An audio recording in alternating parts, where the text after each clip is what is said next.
ठीक 111 साल बाद एक बार फिर ठीक उसी जगह पर वही कहानी दोहराता हुआ समय का चक्र।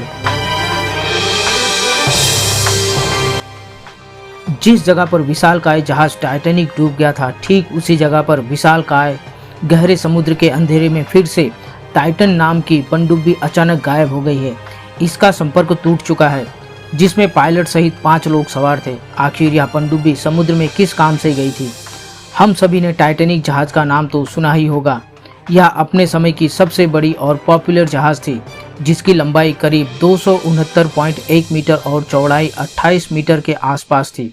यह जहाज 14 अप्रैल 1912 को रात के समय बर्फ के पहाड़ से टकराकर नॉर्थ अटलांटिक ओशियन में डूब गया था। यह टाइटैनिक जहाज समुद्र में करीब 4 किलोमीटर नीचे तक की गहराई में डूब गया था। इसके डूबे मलबे को 1985 में ढूंढा गया था। इस दुर्घटना में करीब 1500 लोग मारे गए थे।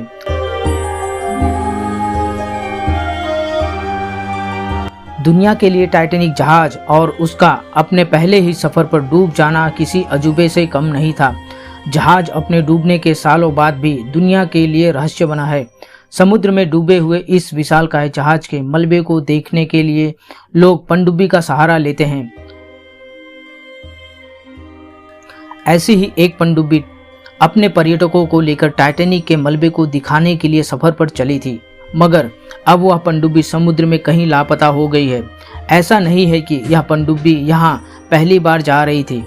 इस साल फरवरी में मलबे को देखने गए लोगों ने एक वीडियो भी शेयर किया था, जिसमें जहाज के अवशेषों के 80 मिनट के अनकट फुटेज भी नजर आई थी।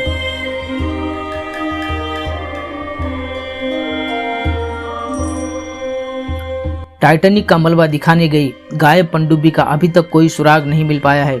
इसीलिए सेकंड दर सेकंड गायब हुई पनडुब्बी में सवार 5 यात्रियों के जान पर खतरा बढ़ता ही जा रहा है।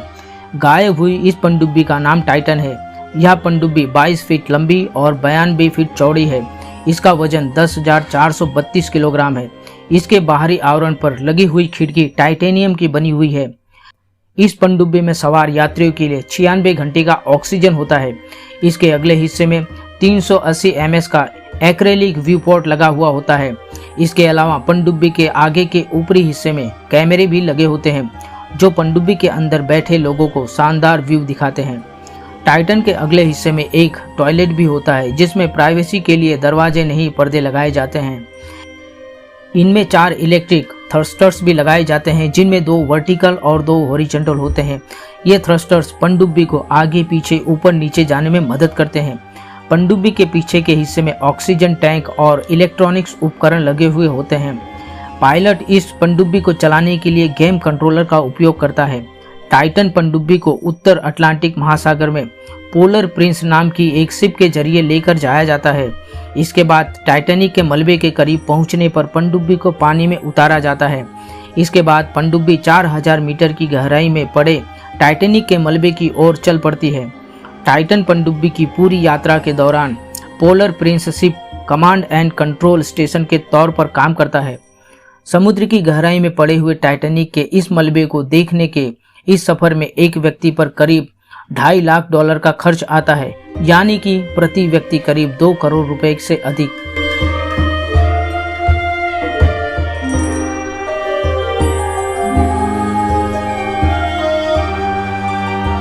इस पनडुब्बी में पायलट सहित 5 लोग सवार थे, जिनमें ब्रिटेन के अरबपति बिजनेसमैन हामिश हार्डिंग है। इन्हीं हामिश ने नामीबिया से 8 चीते लाने के लिए भारत सरकार के साथ काम किया था। साथ ही पाकिस्तान के पॉपुलर बिजनेसमैन शहजादा दाऊद भी अपने बेटे सुलेमान के साथ थे। साथ ही एक यात्री और भी थे इस पनडुब्बी में। यह पनडुब्बी संपर्क टूटने की वजह से समुद्र की गहराई में खो गई है।